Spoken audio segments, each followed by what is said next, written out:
Like, I know we've been doing this since the beginning of time, but this method is not a reliable way to tell if you or someone else has a fever, so don't do it.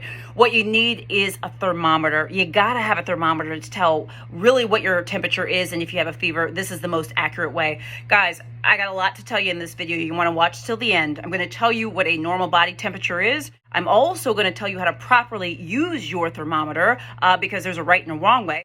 You want to make sure that you get an automatic or rather electronic thermometer. Oral thermometers are most common and totally fine.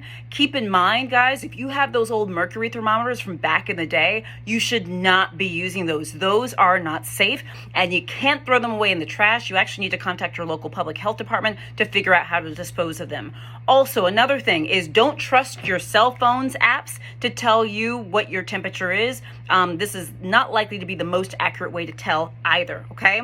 Also note that rectal thermometers are the most accurate, but oral thermometers for adults is perfectly fine. Remember that armpit thermometers, forehead, ear thermometers are not as accurate either, all right? So now let's get to using this thermometer properly. My thermometer actually comes in this little case like this. Yours may too. There's a lot of different ones. It's an oral thermometer, goes in the mouth, and also is electronic. You can see here I hit that little button, and then it's sort of oh, here we go. Actually, it was upside down. There we go. Okay, so you can see that. All right, first thing you want to do before you use your thermometer is make sure you have washed your hands. It's very important. The second thing is make sure you have not eaten or had anything to drink at least 5 minutes or longer before checking your temperature.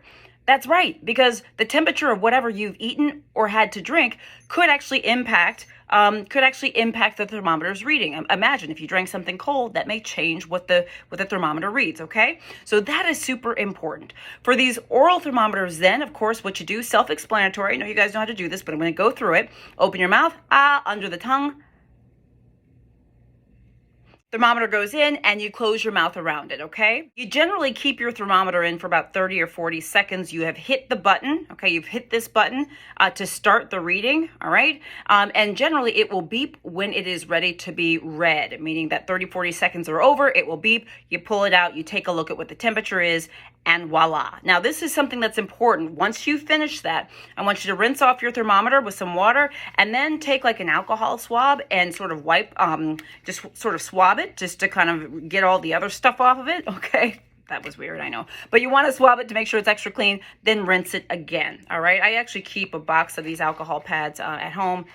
I'm a doctor, but also it's just useful every now and then, okay? Super important. Now, this is the thermometer, okay? Remember about eating and drinking. Remember what I told you about the other do's and don'ts about taking your temperature. By the way, guys, as a doctor, whenever somebody tells me what their temperature is or what their child's temperature is, I say, how did you take that temperature? If somebody tells me they just felt them and they felt warm, that's not good enough. I need an actual temperature, and you do too, okay? Please subscribe to my channel and click the little bell for updates. See you soon.